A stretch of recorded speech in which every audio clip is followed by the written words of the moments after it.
le rapport nous apprend que l'eau, les études et le changement climatique ont eu un impact ces dernières années sur la gestion de la CACG.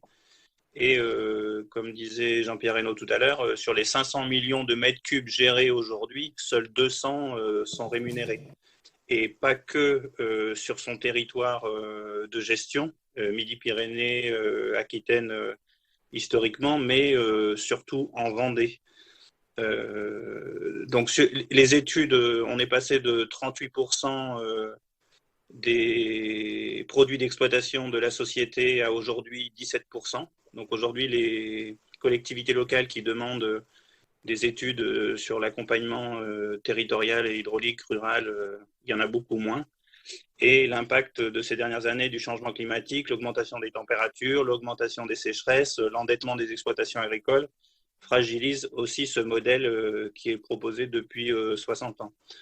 Donc si je reprends deux lignes seulement de la conclusion du rapport, la CACG effectue un pari sur l'avenir, sur son repositionnement stratégique. Ses investissements importants en Vendée ont alourdi la dette et dégradé la trésorerie.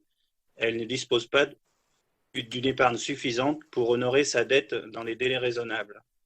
Et donc la question que je pose avec cette conclusion, c'est si les régions Occitanie et Nouvelle-Aquitaine reprennent et participent à la recapitalisation de cette société, qu'en est-il de la région Pays de Loire, très concernée par les réserves de substitution en Vendée que cette société gère? Qu'en est-il de l'État et de la transmission ou pas du canal, la gestion de l'eau du canal de la Neste?